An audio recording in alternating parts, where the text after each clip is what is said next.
More cheerful news now, and this is a special. Silver medalist at the Rio Paralympic Games, Deepa Malik, said that she had no right to complain about her disability. She spoke about her journey to the podium in Rio to CNBC TV 18 Shweta Kothari, and also about how she turned all that negativity around into some serious positive energy.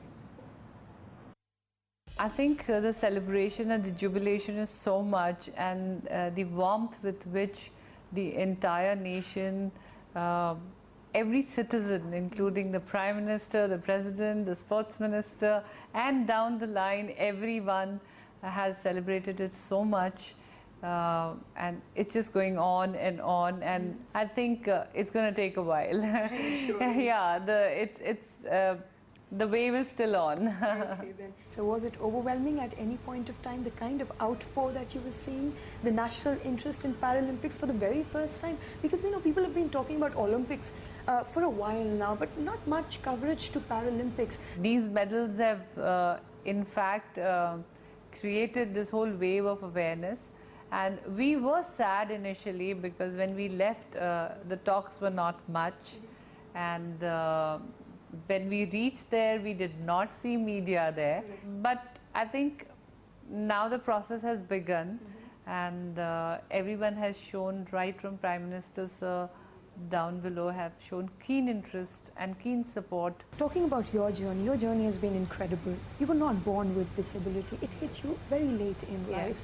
How did you cope with it? See, first and foremost, of course, when I was diagnosed and I was getting paralyzed, I was emotionally distracted. I was in a zone where my husband was in the war and I was admitted in an army hospital among the war heroes and the war wounded. So I had absolutely no right to complain. And secondly, I often say... Your dad, you often say, was also a strong motivation in you. Yes, I mean, the kind of upbringing, that's what I was going to say. We were brought up on very positive attitude, values, solution-finding mode. And Dad always taught us to find ways to be happy. And that also made you an entrepreneur. Yeah.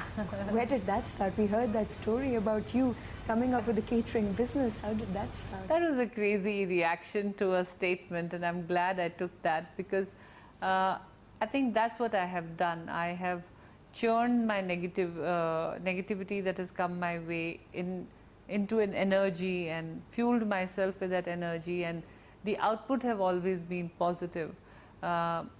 Somebody said that my children are not going to eat well or study well, or their tiffins might have only biscuits or whatever. So this whole doubt on my motherhood was not acceptable to me.